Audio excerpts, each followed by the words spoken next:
morning, esteemed guests. Thank you Thank you for for attending attending today's today's seminar. seminar. Let me introduce myself. Myself, I'm, I'm I'm Aldo Saputra, and I will be the moderator for this presentation session. We greatly appreciate your time and attention, and we hope this event provides valuable insights. Before we begin, let me introduce our speaker for today. Her name is Nur Aida, a student at IAIN Palangkaraya. Today, she will be presenting on the language and gender. Without further ado, I would like to invite Nur Aida to start this presentation. The time is yours.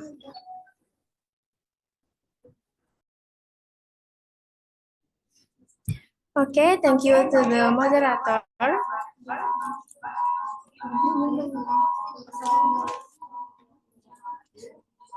For the time given, I will present about language and gender.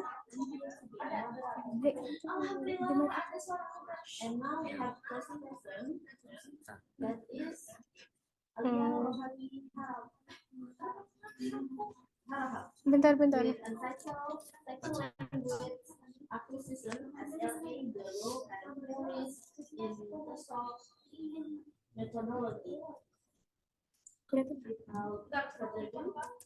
Okay. Language and gender is a field of study that explores how language is used to construct and reflect gender identity. It examines how language choice, such as vocabulary, syntax, and discourse pattern,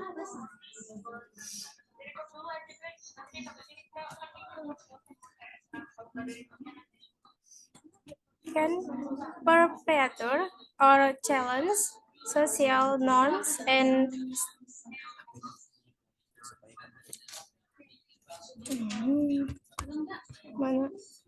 stereotype related to gender. This field analysis various aspects of communication, including verbal and nonverbal cues, to understand how they contribute to the performance and negotiation of gender roles and identities in different contexts.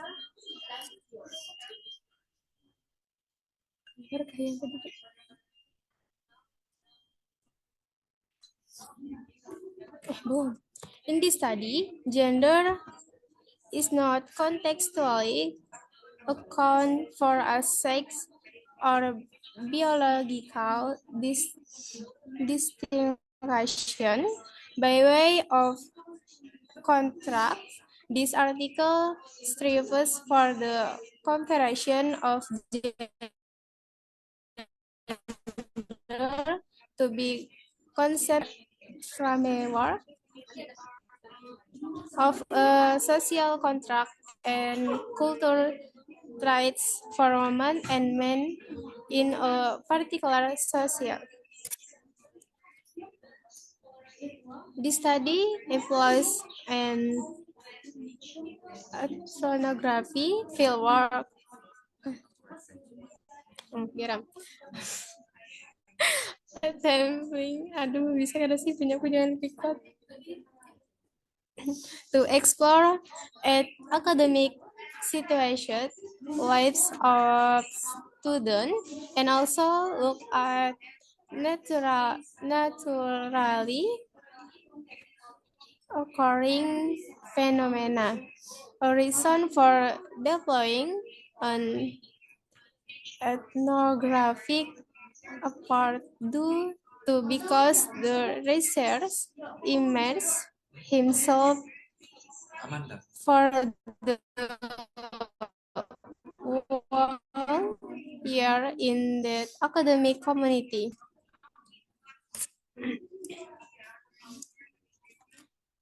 The emerging discourse in this article form the basic on the statement that there are some particular aspects establishing the difference among male and female in language use and mixed talk. One of the interesting phenomena in this setting was participants compositing involving in conversation and talk which were taken into account as gender difference.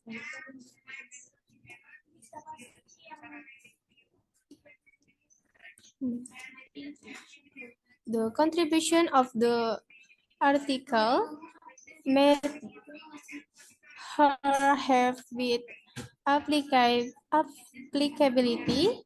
to the field of sociolinguistics, explaining the relationship between language use and gender.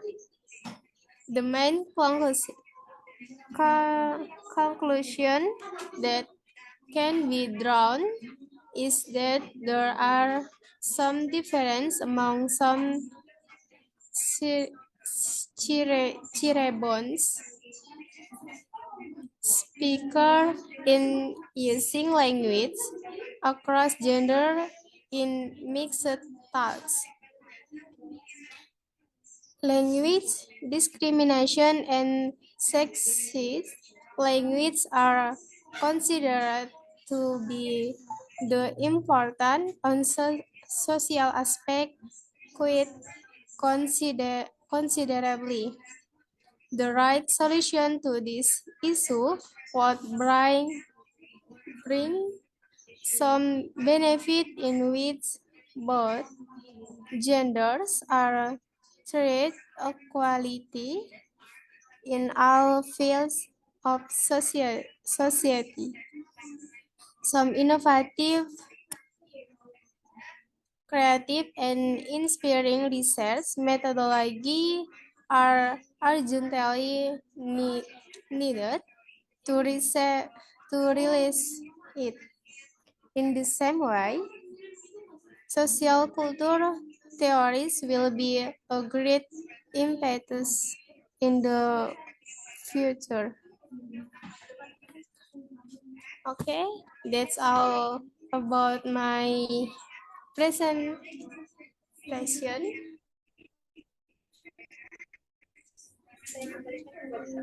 Saya kembalikan ke Thank moderator. you very much to our presenter for the informative and enjoying presentation. Now we will enter the Q&A session. For those who wish to ask questions, what?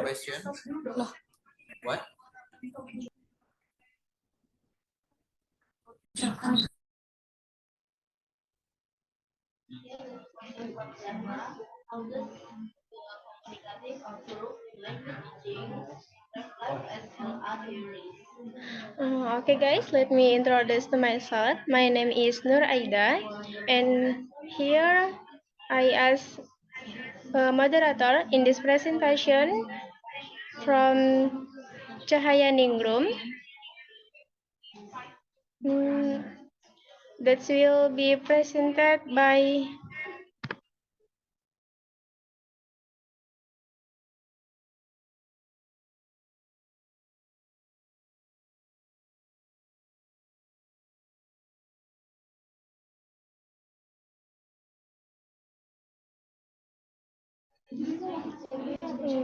Cahaya Ningrum. To Cahaya Ningrum, time is yours.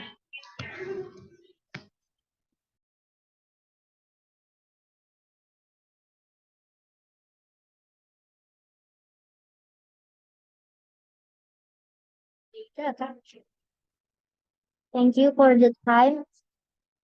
Bismillahirrahmanirrahim. Assalamualaikum warahmatullahi wabarakatuh.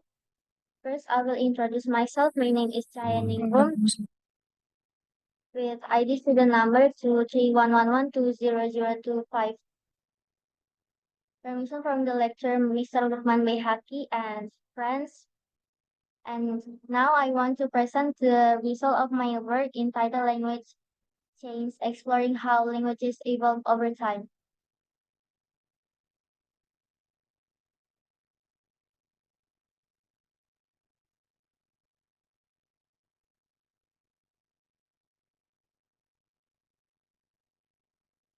The material that I will discuss here is triggering and language processing, types and causes of language change, and the impact of technology and globalization.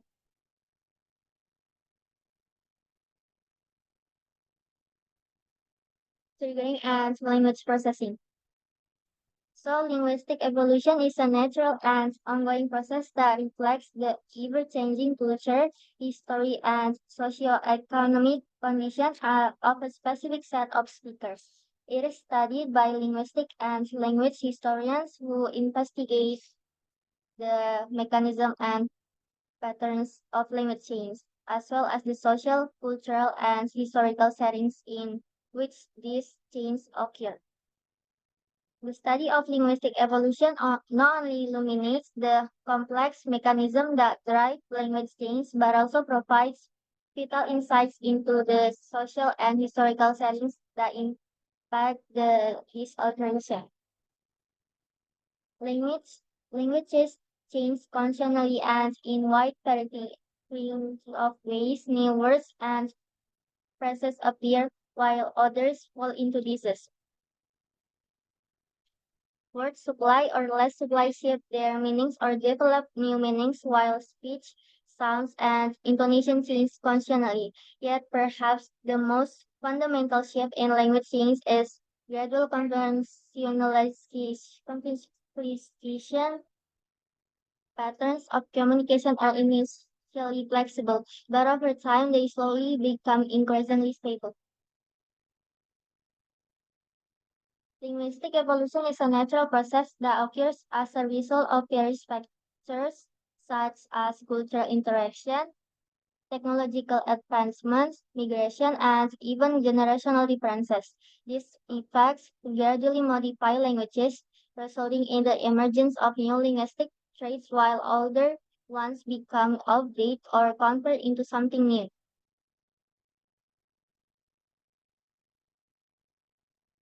Assamese Michael Corballis of concerns that language evolved from manual gestures, since gestures have at least the potential to represent concepts iconically rather than in abstract form. Once a set of iconic representation is established, increasing usage can then lead to more centralized and ultimately abstract representation as has occurred in the evolution of writing systems. What constitutes genuine language? Modern language is typically described on several distinct levels, such as phonology, morphology, syntax, and semantics. So here is the types of language change. There's phonological changes, grammatical changes, lexical changes, semantic changes, and syntactic changes. We're going to number one is the phonological changes. This involves alteration in the pronunciation of sounds within a language. Over time, shifts in pronunciation can lead to changes in vowel and consonant patterns, which ultimately affect the overall phonetic makeup of a language. The second is grammatical changes. Changes in the structure of language grammar can occur, affecting word order, tense, aspects, mood, and other grammatical features. These changes often reflect shifts in how speakers conceptualize time, agency, and relationship. And number three is the lexical changes. In lexical changes, new words are constantly being introduced into languages through various means, such as borrowing from other languages, coining new terms, and proposing existing words. At the same time, certain words might fall out of use or take on new meanings. Number four is semantic changes. In semantic changes, words can undergo shifts in meaning over time due to cultural shifts or changes in societal norms. For instance, once neutral words might acquire positive or negative connotation. And last is syntactic changes. The way sentences are structured can also change.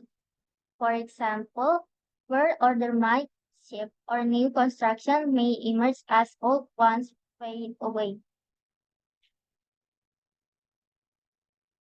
What causes the evolution of language?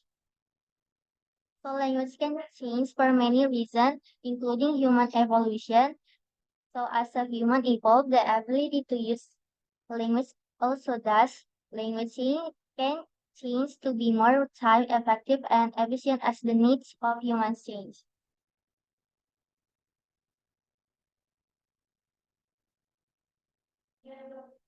Causes of language evolution. So several factors contribute to linguistic evolution. The causes of language evolution are multifaceted and involve various factors that contribute to the dynamic and ongoing process of language change. These factors include contact and interaction, social and cultural influence, technological advance, and generational differences.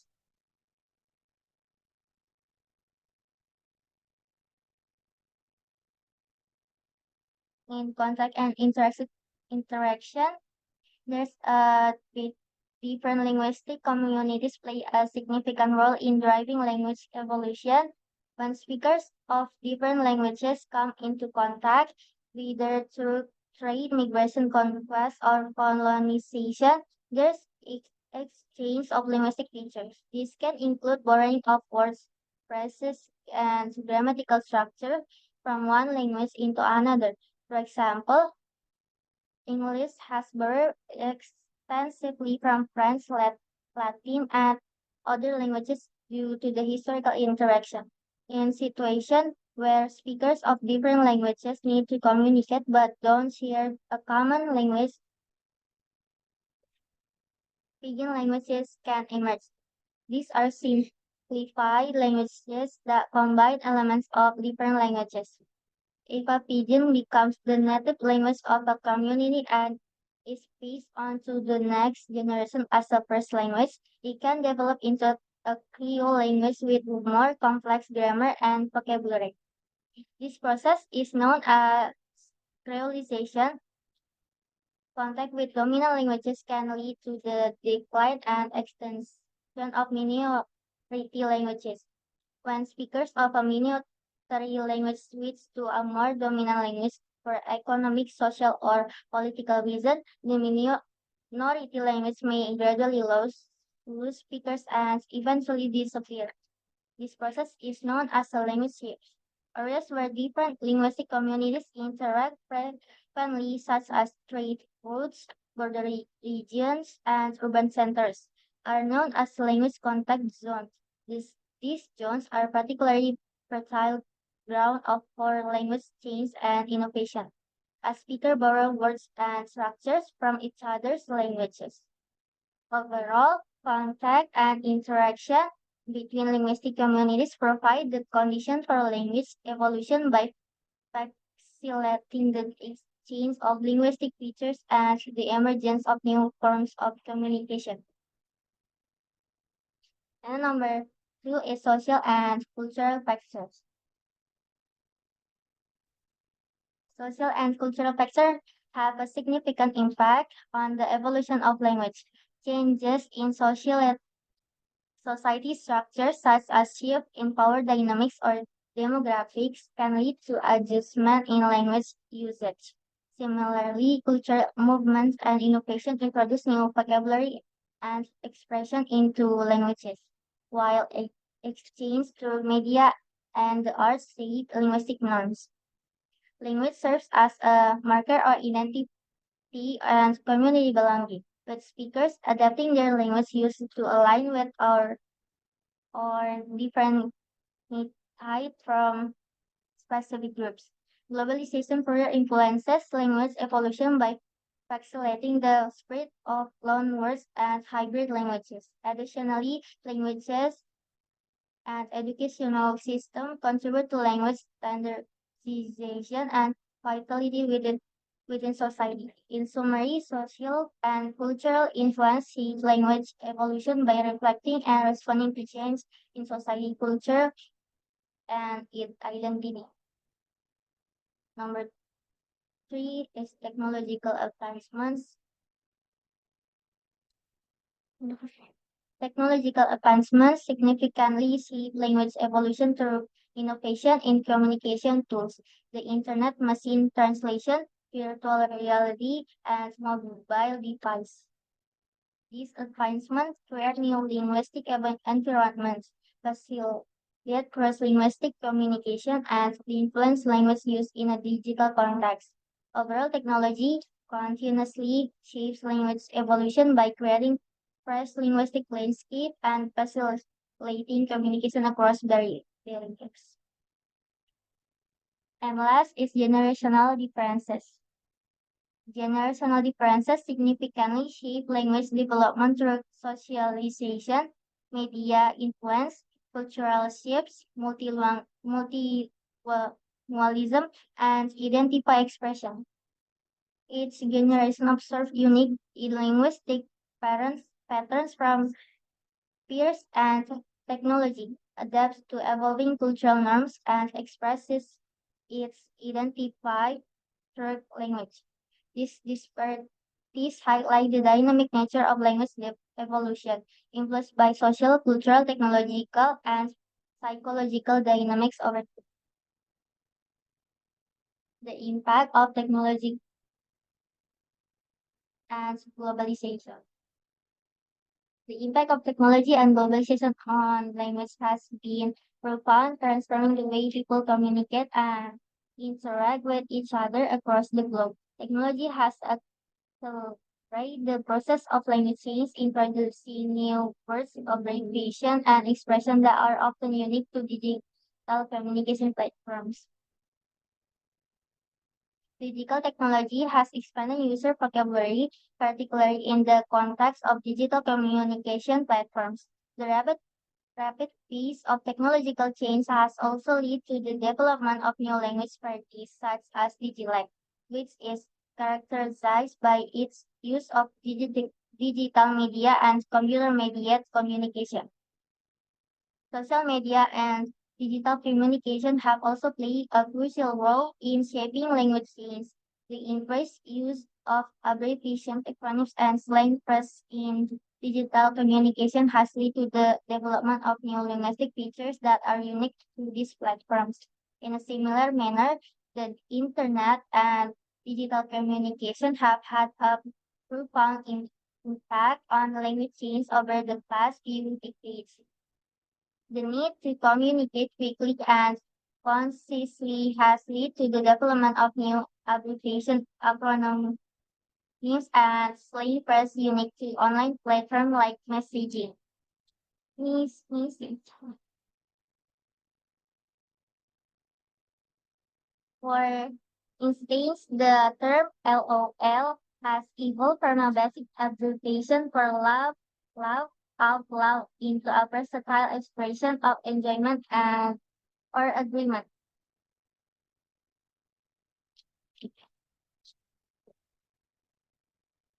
Positive and negative effects of social media in language. The negative effect of social media on language is primarily related to the reduced command over language due to the excessive use of abbreviations, slang, and informal language in online communication. This can lead to a decline of the quality of written and spoken language skills among students.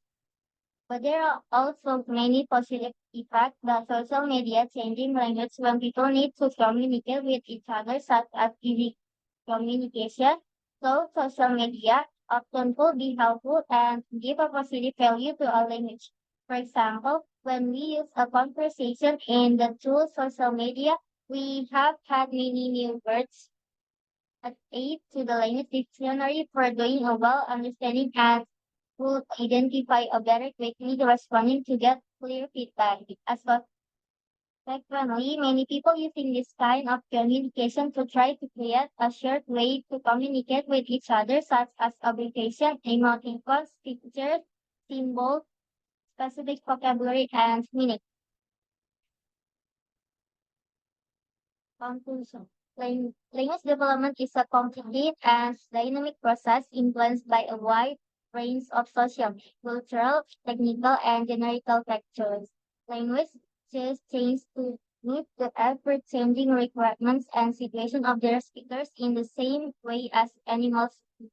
Linguistic research, linguistic evolution obtains significant insight into the historical, social, and cultural process that influence language development.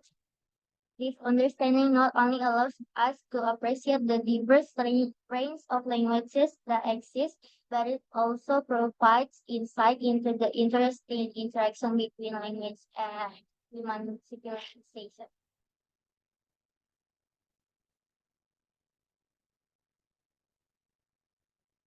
Okay, that is all I can say. The next material will be delivered by my partner.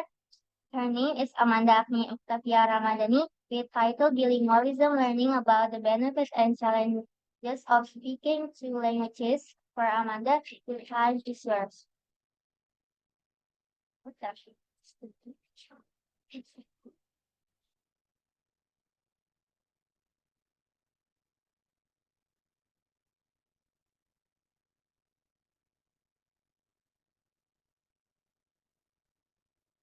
Ada nama?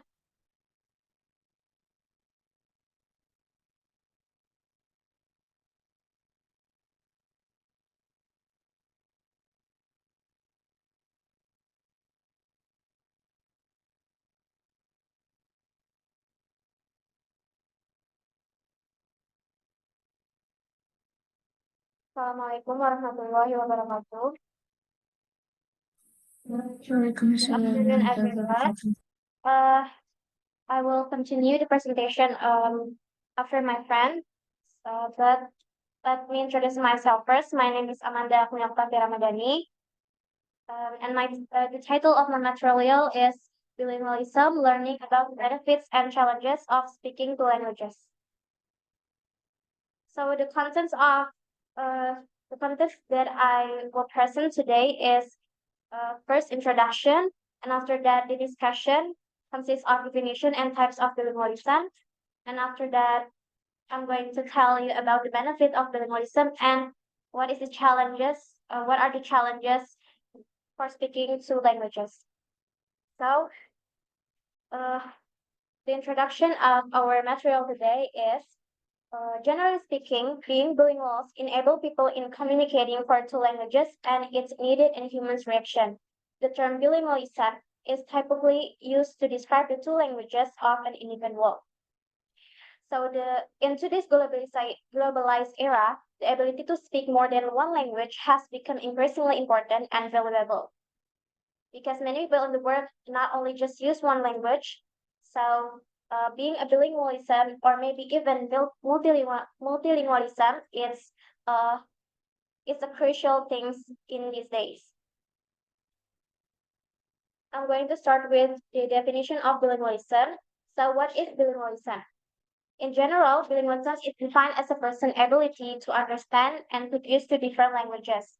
This definition supports the most well-known definition of bilingualism given by Bullitt, who defines bilingualism as the native-like control of two languages.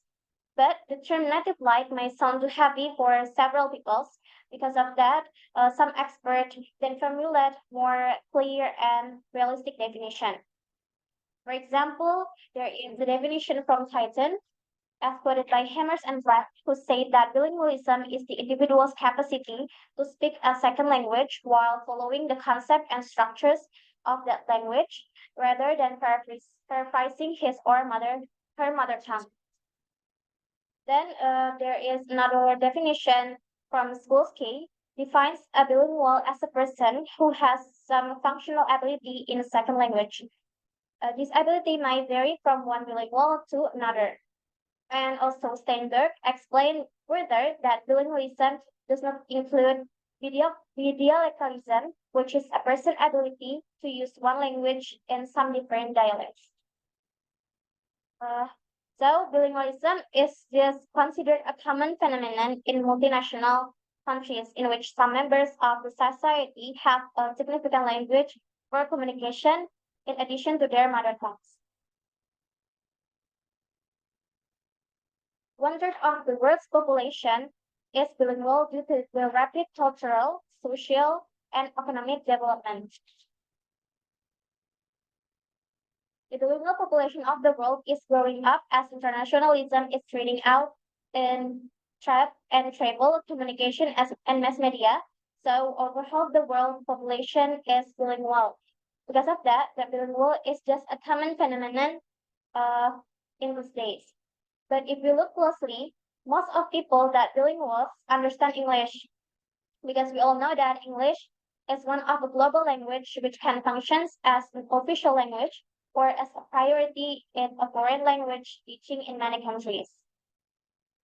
Uh, Rather than English, there's a lot of global languages, so bilingualism is just a common phenomenon.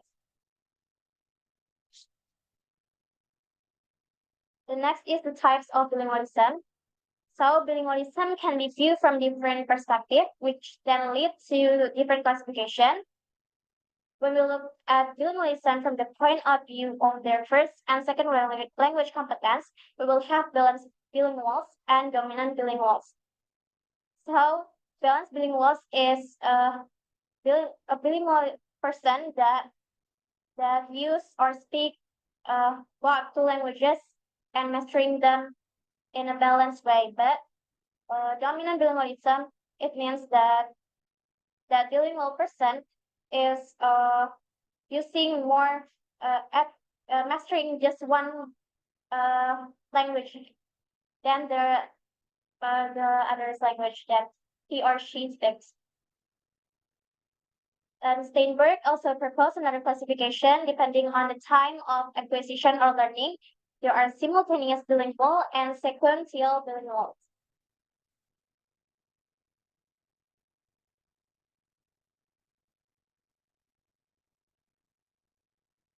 When a child acquires or learns his or her first and second language at the same time, we call this child a simultaneous bilingual. On the other hand, when one language is acquired or learned after the other, we can say that this child is a sequential bilingual. But in terms of age, there are child bilingualism and adult bilingualism. The Jung, as cited in Marina, classifies child bilingualism into beginning bilingualism that start from 0 until 4 years old and middle bilingualism that start from 5 until 11 years old. There's some other types of bilingualism that I take to this presentation. So Romain, as cited in Marina, divides child and adult bilingualism into three types. There are adaptive bilingualism, dominant bilingualism, and semi-bilingualism. Firstly, what is additive bilingualism? So additive bilingualism is a high level in both of languages. Positive cognitive effects. So it affects your cognitive work that is in your brain. And secondly, is dominant bilingualism, which is a native-like level in just one of the languages, neither positive or the benefit is negative cognitive effects. And thirdly, is semilingualism is low level in both languages, may be balanced or dominant, negative cognitive effects. Then last, I take the definition from Sarah that mentioned three bilingual types. There are plain bilingual, natural bilingual, and adult bilingual.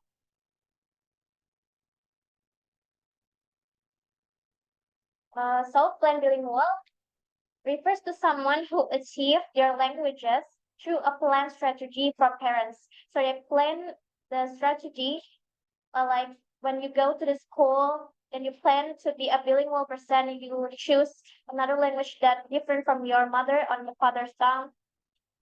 And the second is a natural bilingual. is a person who has born in an environment that naturally offers many languages. So it means that this child or person is living in like many languages or cultures of people. So they learn not just one language. And the last is adult bilingual that refers to those people who move to a foreign country and start to learn a new language.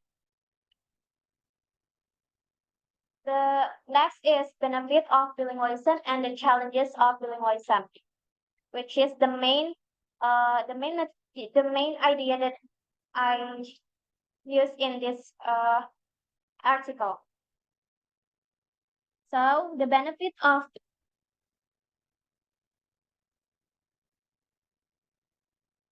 being bilingual has many benefits. Numerous studies have shown that the prefrontal and dorsolateral cortices or of bilingual children have improved executive functions. This allows them to perform identify tasks quickly and efficiently where they need this high skill. In addition, they tend to better isolate environmental stimuli, making it easier for them to ignore disturbing noises. But people didn't always think like that. Until the 90s, people thought it will hinder the intellectual development of children. They told the children who, being a bilingual, had to translate what they heard and read into both languages at the same time. That belief it was believed to be a waste of time and effort. But now bilingualism has been proved to benefit rather than endanger our learning process. So what are the benefits of bilingualism? One is opportunity to talk and communicate with a lot of people around the world. Those who can speak more than one language do not experience a language barrier when they visit some country in the world that speak another language. For example, if you learn English or any other languages that includes a global language, it will help you to communicate with any problems or any people in the different worlds that you travel or some continues of the world. And second is those who have the opportunity or ability to express themselves in languages other than their own can learn the culture of other people in the world. So the language and the culture is a connecting thing. So when your language will portray your culture more remotely. Some people's critical thinking skills improve as they learn to see the world through a different cultural lens or perspective. The next is keeps the brain's functioning process in one mode. The more you engage the brain, the more efficiently it works. Interestingly, learning another language keeps your brain very sharp, creating new insights and good ways. The next is increases leadership skills in the workplace. These days, large corporations and international organizations hire a lot of workers that can speak or communicate with them in languages other than local language. So if you being bilingual that use especially global language that a lot of people using that language, higher your uh, it's higher your acknowledgement to be in the workplace. The next is ability to make wise decision or think well. It's same like the benefits that I said before, keeps the brain functioning process in one mode because we think in one mode in one unit. So speaking another language can make ability to make wise decision or think well because your brain is thinking in one mode and it's can make your cognitive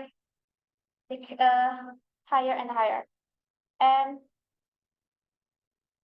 the next is ability to make, I'm sorry, speaking another language allows you to face life in a whole new way because you see a different perspective of others people's life that maybe talk or speak with another language that is not your first language or your mother tongue. So that's why speaking another language can make you see a different perspective of uh, world or your life. And then the next is knowing two or more languages may be an advantage if you want to work in a job such as being an international service officer in a foreign mission. So it seems like increases, I'm sorry, like you in a higher, that large corporation and international organization hire a lot of workers that can speak or communicate with more than one languages, of which, especially the global language. What is speaking two languages can slow down the effects of aging in people. There are vital benefits of being bilingual, for example, cognitive flexibility, which is it's the ability to adapt to an unfamiliar or unexpected situation.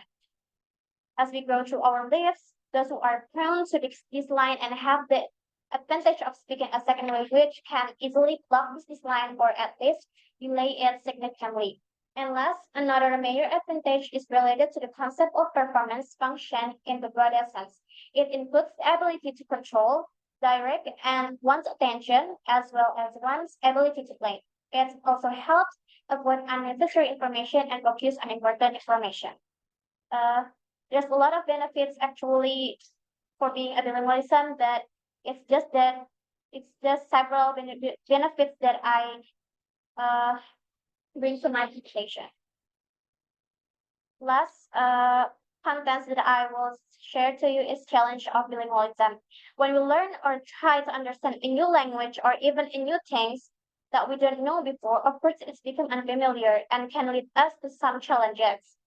What is several challenges that can face for bilingual person?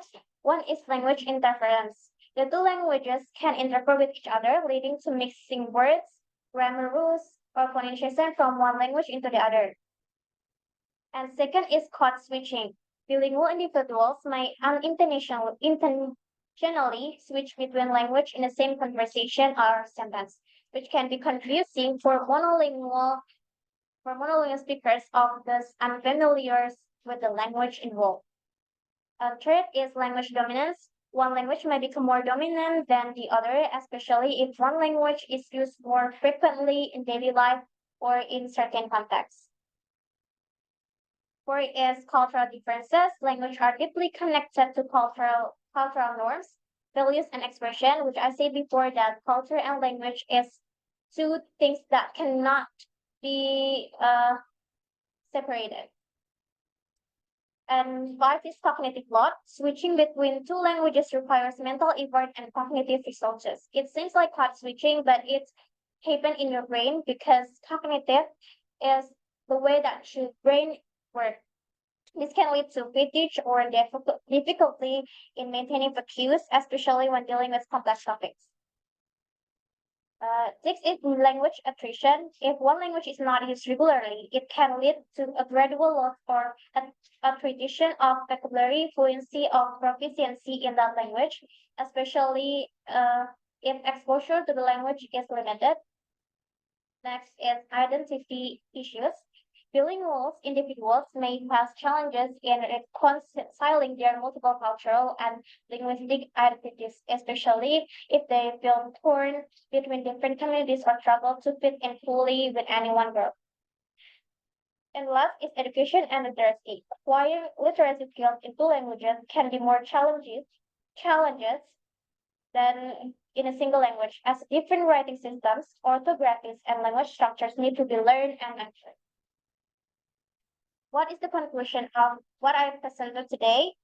The conclusion is that the journey through bilingualism has unveiled a multi-phase phenomenon that carries profound implications for individuals, community, and societies. While the cognitive advantages of bilingualism, such as enhances executive functioning and mental flexibility, are well established. However, it is crucial to acknowledge the challenges that bilinguals may face, including potential delays in vocabulary and anything that I said before. Recognizing and addressing these hurdles is essential for fostering an environment that supports and empowers bilingual individuals to thrive. Ultimately, bilingualism is a powerful tool that unlocks a world of possibilities. By recognizing and harnessing its benefits while proactively addressing its challenges, we can pave the way for a more connected, inclusive, and culturally enriched global society. That's all that I can present it for today. Um, Thank you for your attention. Wassalamualaikum warahmatullahi wabarakatuh.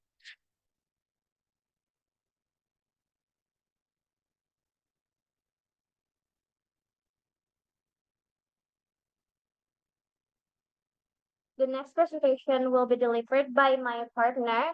Her name is Raisha Ramadani, with the title of her article is Language Contact Investigating the Effects of Language Contact and Borrowing. For Raisha Ramadani, the time is yours.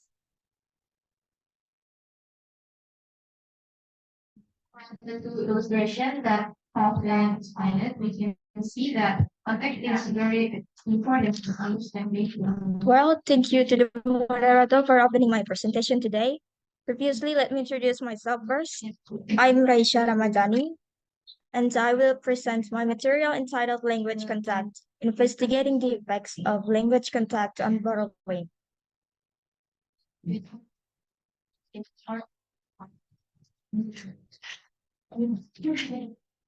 Let's take a moment to appreciate how fascinating language truly is. At its core, language is all about communication, an essential part of our daily lives. It is not just about the words we use, but also about how we interact with one another. When we start learning a language, we often dive into grammar lessons, which help us begin to understand and process the language itself. An interesting aspect of language is how it changes and evolves over time, particularly through what we call language contact. This does not necessarily mean everyone involved is a fluent bilingual speaker. Sometimes it is enough for there to be some basic communication between speakers of different languages.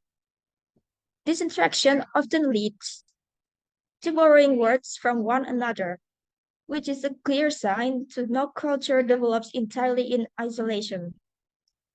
Even though many people support the idea of keeping languages pure, borrowed words from other languages are still very common. So, what exactly is language contact? Imagine a bustling marketplace where people from different cultures and language backgrounds come together.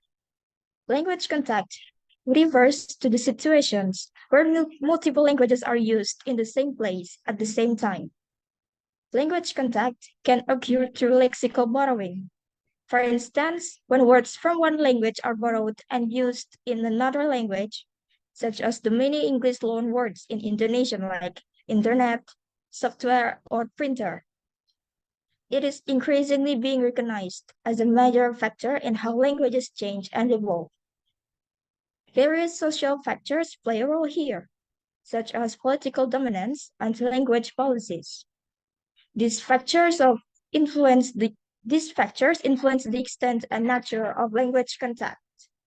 Additionally, linguistic aspects like available resources and dialectical variations come into play. Often, language contact happens within individuals or entire communities who are bilingual or multilingual. This can sometimes lead to interesting conflicts between the grammatical systems of the languages involved. The effects of language contact. The effects of language contact are quite profound and multifaceted. Take countries like Belgium and Canada, for instance. These nations have multiple language groups in regular contact with each other. This situation has led to the establishment of research centers dedicated to studying bilingualism. As a result, there's been significant progress in language research, and many distinguished scholars have emerged from these efforts. Studying bilingual behavior helps us understand the language challenges faced by both groups and individuals. This knowledge is invaluable for language planning and educational policies. Language contact has thus become a central topic in sociolinguistics, driven by societal pressures and internal trends within the field. This has allowed us to gain a comprehensive understanding of language diversity and its broader implications. Now let's turn our attention to borrowing. Borrowing or borrowing words is a fascinating process where linguistic elements from one language are imported into another. Borrowing words is a linguistic phenomenon where one language takes words from another language and incorporates them into its own lexicon. This process often occurs when there is contact between speakers of different languages, whether through trade, conquest, migration, cultural exchange, or technological advancement. This often happens when two cultures come into contact over time. The elements borrowed can include grammar, phonology, vocabulary, and another linguistic components. Studying borrowing can provide us with insights into the historical development of languages. For example, we might find instances of the same word being borrowed at different times from the same source, a phenomenon known as doublets. The study of borrowing has been of interest to scholars since Hodgins' important paper in 1950, which initially focused on the components of language systems. The next is the effects of borrowing.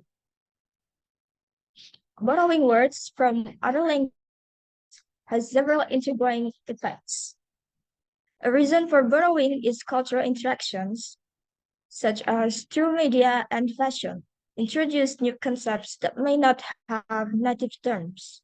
Words like sushi from Japanese and pizza from Italian are used worldwide. Firstly, it enriches the vocabulary of a language by introducing new words and terms. This is why linguistic dictionaries often contain a variety of searches of their lexicons. Borrowing also facilitates cultural exchange. Over centuries, languages and cultures have come into contact, especially in places like Europe, leading to extensive borrowing and reborrowing of words. Moreover, borrowing can result in language variation, sometimes even leading to emergence of new, geographically distinct languages. This process also enhances the language learning experience by expanding a speaker's repertoire to include different linguistic varieties, whether local, regional, national, or standard forms of speech.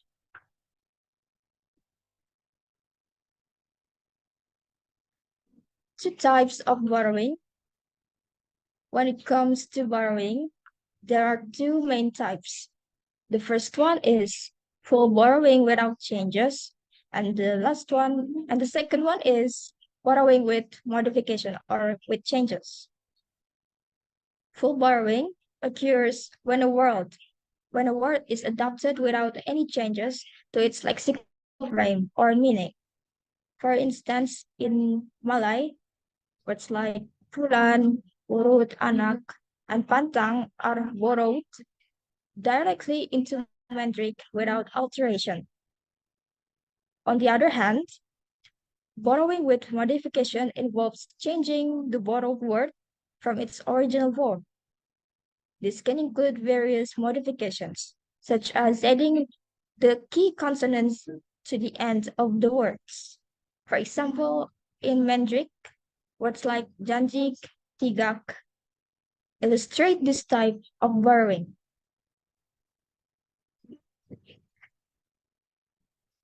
The next is conclusion.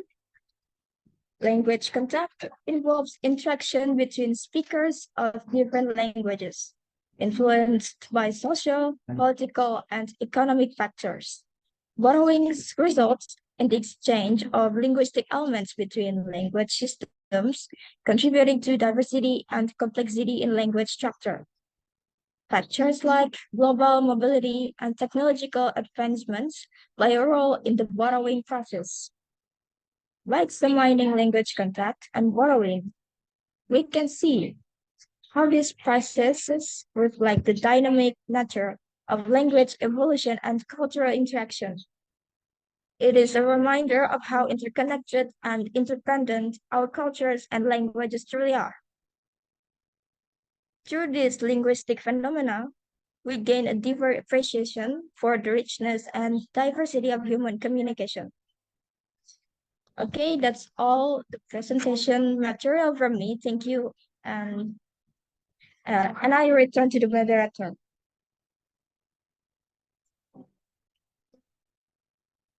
This is a report of activity. Sure. Okay. The material will be continued by the next presenter. Before we begin, let me introduce our speaker for today. His name is Aldo Saputra, a student at Islamic Institute, State Islamic Institute of Jakarta. Today he will be presenting on the basics of syntax, understanding the rules governing the structure of sentences. Without further ado, I would like to invite Aldo Saputra to start his presentation. The time is yours.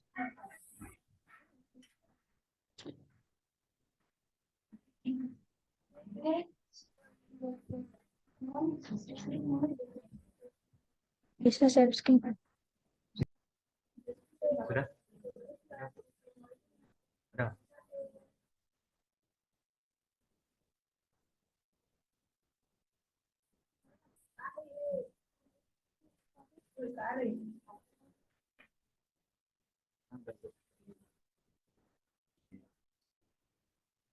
Assalamualaikum warahmatullahi wabarakatuh.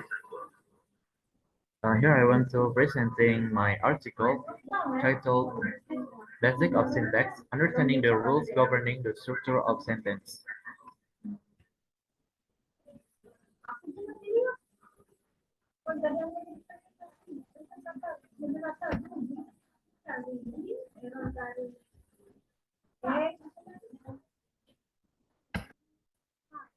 Okay. Syntax is one of the main branches of linguistics, investigates how words, phrases, and clauses are systematically arranged in a sentence to convey clear and structured meaning. Speaking of syntax reminds us of the complexity of human language. Language is not merely a collection of standalone words. It is a well-organized system where words are interconnected to form meaningful expressions. In the in the process of language learning, syntax offers an in-depth insight into how words are used to form complex message.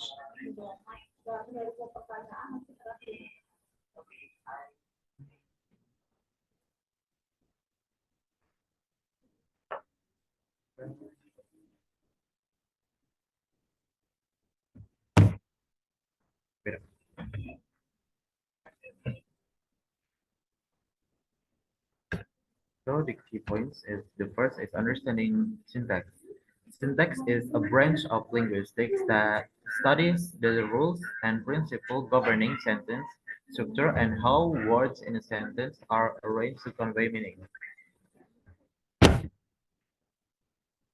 The term syntax is from the ancient Greek syntaxis, a verbal noun which literally means arrangement or setting out together.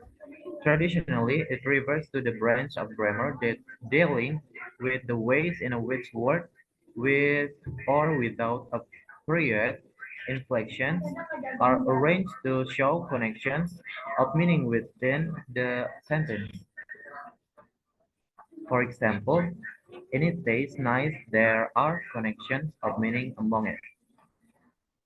Places the nice which are shown by the order of word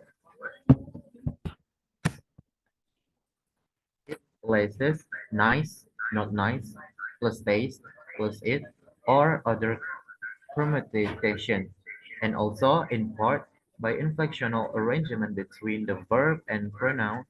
It tastes, not in it tastes. The field of syntax covers both what is shown that how nice it tastes is an explanation that lays stands in a certain meaning relationship to nice, the means by which it is done, agreement, order of words, and other devices. So the next is basic element of syntax. There are sentence structure, part of speech, order, word order, and punctuation. Sentence structure is the order of all the parts in a sentence, uh, usually subject, predicate, object, phrases, punctuation. It deals a lot with independent and dependent clauses and how they combine the placement of words and phrases next to what they modify as well as the use of proper grammar. Part of speech is a part of English grammar in the form of classifications of words which are divided into several categories based on their role and function in the structure of a sentence. Part of speech Part of speech have several types, namely verb, noun, adjective, pronoun, adverb, preposition, conjunction, and interjection. Word order refers to the way words are arranged in a sentence. The order of words in English is important if you want to communicate your thought and ideas. English has a direct word order in basic sentence, such as subject plus predicate. English word order is strict and not very flexible. This means that the order of words in an English sentence rarely changes. The subject almost always comes before the predicate.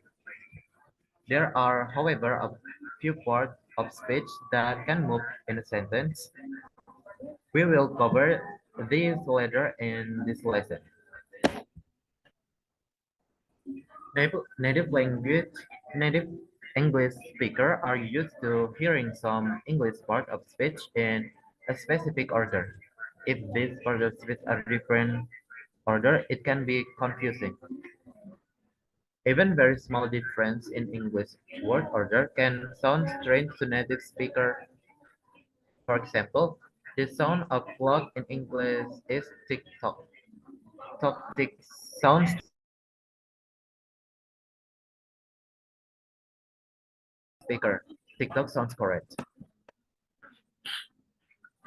Punctuation is defined as a set of symbols used to separate and clarify the meaning of sentences and written elements. In other words, punctuation tells readers of your writing where to pause, what words are questions and which are clarifications, where words have been omitted, and more. Read the resources below to get up to speed on commas, hyphens, semicolons, and all other punctuation marks. So next is basic rules of syntax. There are all sentences require a subject and verb. A single sentence should include one main idea. The, sub, the subject comes first and the verb comes second. Subordinate clauses also require a subject and verb. Adjectives and adverbs go in front of the words they describe.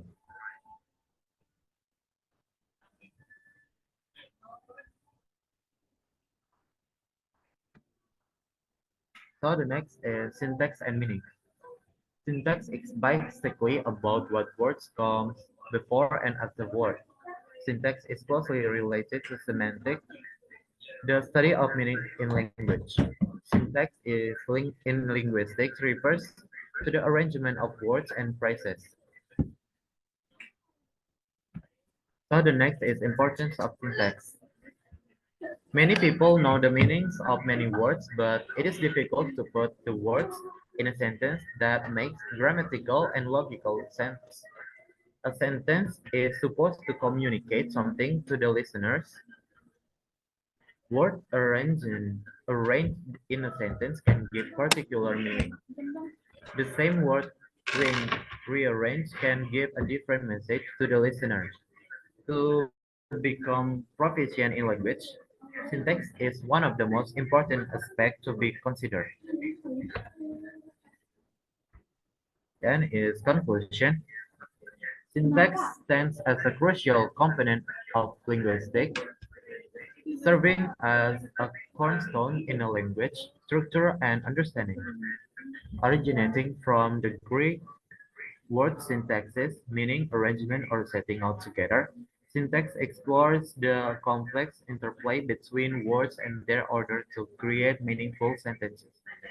It examines the grammatical ties between words, the sequence in which they are positioned, and the agreements that shape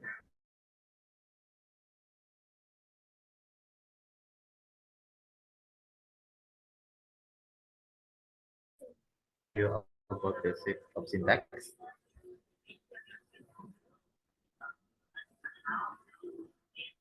I give it back to the moderator.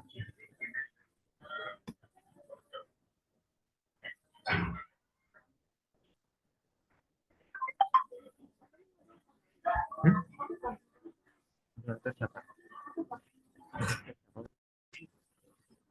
Oke, ke moderator aku loh. Thank you very much to the presenters for the informative and engaging presentation. Now we will enter the Q&A session. For those who wish to ask a question, please raise your hand and state your name or type your question in the chat box below.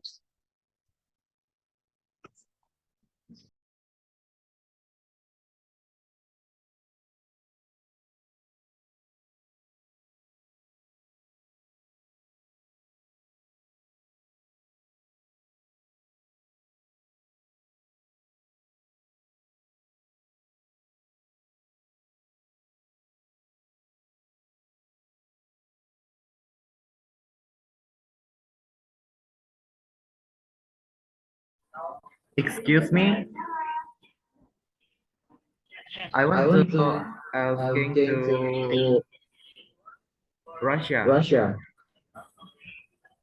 What role What does role does bilingualism bilingualism play play in in the the process of process of language language borrowing borrowing and and change? change? Thank Thank you. you. Please type your question in the chat box. Okay. Okay.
Excuse me, can I ask question for Aida? Yeah, okay, now I will answer the question from Aldo Saputra. What role does bilingualism play in the process of language borrowing and change? So, bilingualism accelerates language borrowing and change, facilitating the transfer of linguistic features between languages. Bilingual individuals blend elements from their languages, expanding lexical and semantic repertoires and fostering cultural exchange. This cross-linguistic influence spurs innovation and creativity, driving language evolution. Did you get it? Um, I get it. That's clear. Thank you for the answer. Okay.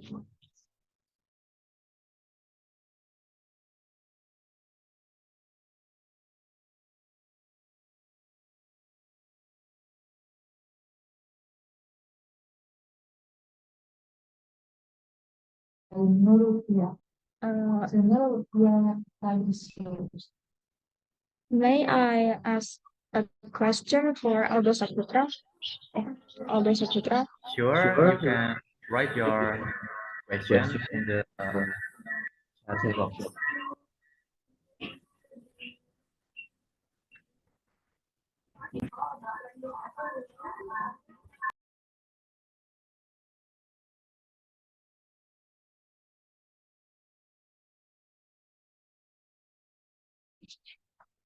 Uh, how do the fundam how do the fundamental rules of syntax determine the structure and meaning of sentences in different languages?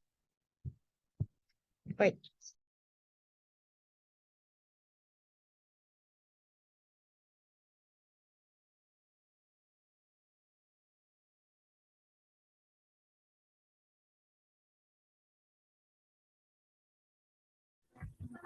Okay, Raisha, let me answer your question. Um, the fundamental rules of syntax which govern the structure of sentence vary across language and significantly influence both the structure and meaning of sentence. That's how does the fundamental rules of syntax determine the structure and meaning of sentence in different language. Do you get it? Yeah, I got it. Thank you so much for the answer. You're welcome. My pleasure.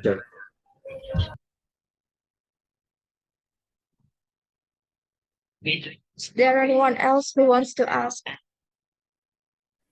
Um, may I ask to Aida, how does syntactic, no, what is the impact of using gender neutral language on perception of gender equality?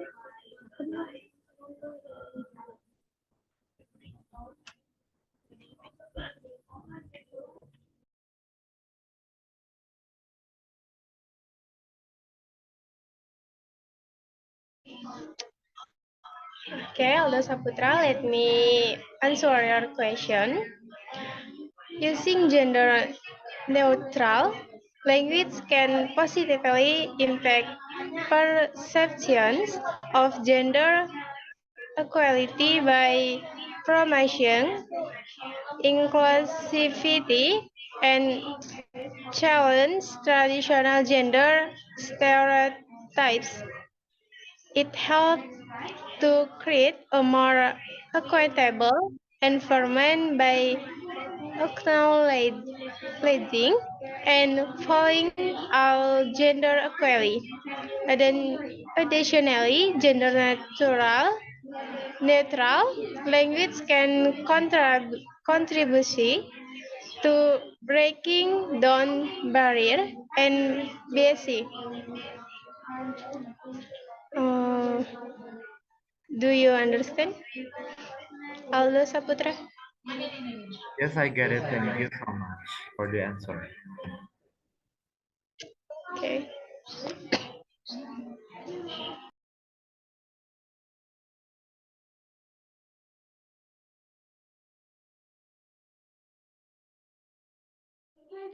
Excuse me, can I ask a question for Ida? Yes. Okay, the question is, in what ways can language be used as a tool for empowerment and advocating for gender equality? Thank you. Mm,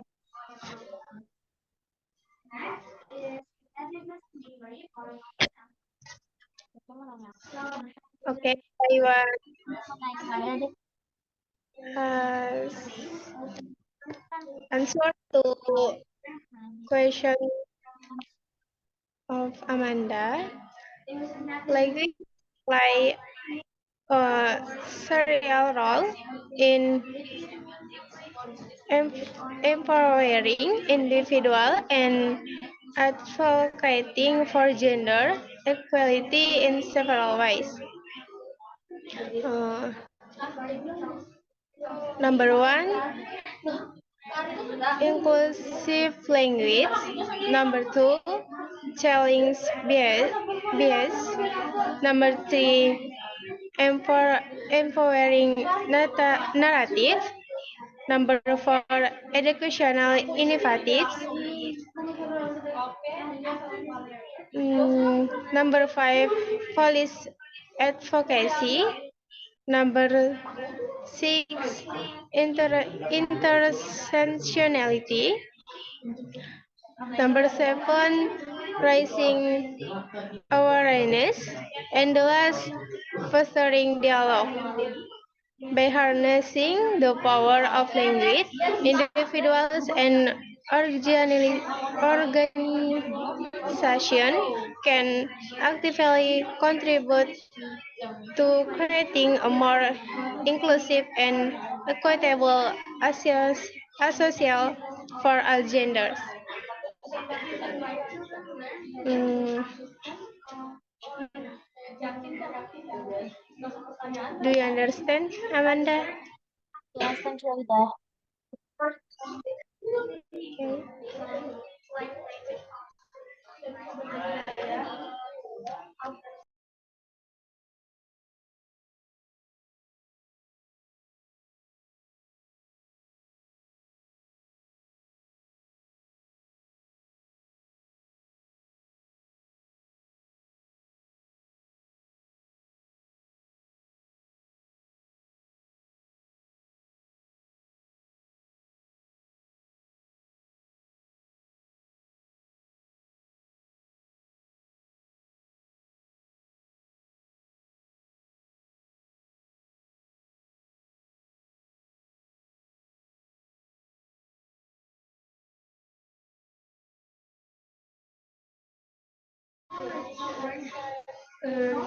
Excuse me. Why?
Excuse me, may I ask question for Amanda? So the question is, what is the role of the young generation in accelerating language speech? So thank you. Yeah.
Excuse me, I'm so sorry for the mistake. So I want to ask a question for Amanda. The question is, what challenge individuals face in actively maintaining two language? Thank you.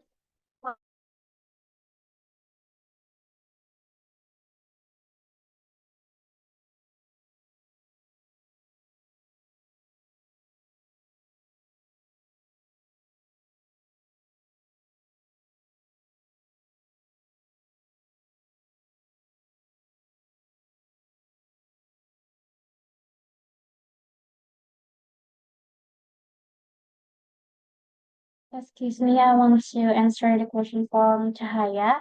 The question is, what challenge individuals face in actively maintaining two language? So, being bilingual offers cognitive benefits such as enhances, I'm so sorry.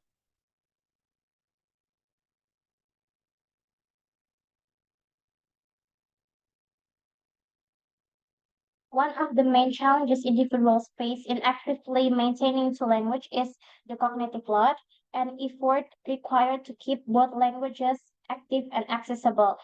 So regularly using both languages and being exposed to them is crucial, but it can be mentally taxing to constantly switch between linguistic scopes. There may be societal pressures to prioritize one language over the other, making it challenging to find opportunities to practice and maintain proficiency in both. So you have to make a balance from main challenges is you have to make a balance com, uh, balance using of two languages. So yeah, I think that's all that I can say. Thank you.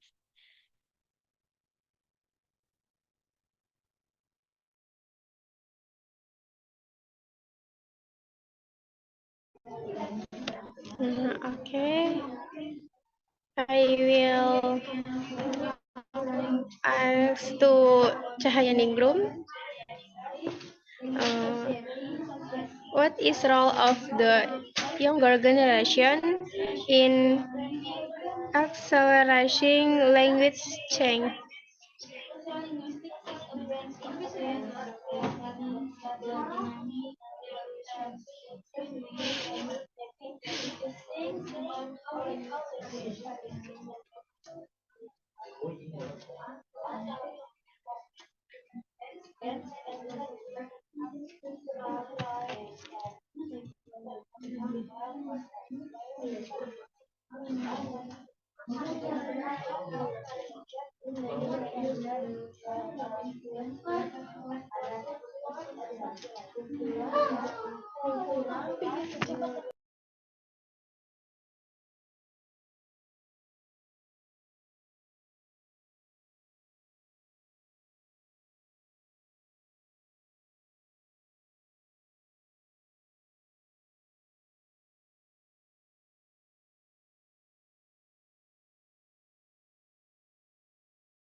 Excuse me.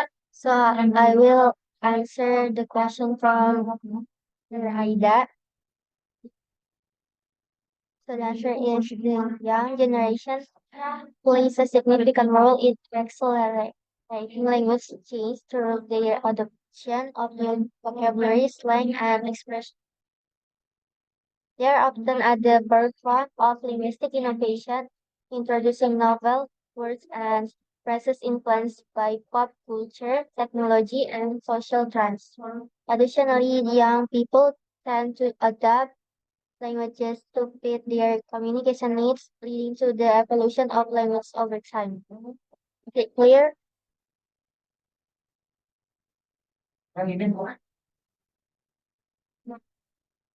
Yeah. Is it clear? Okay. Thank you, dining room.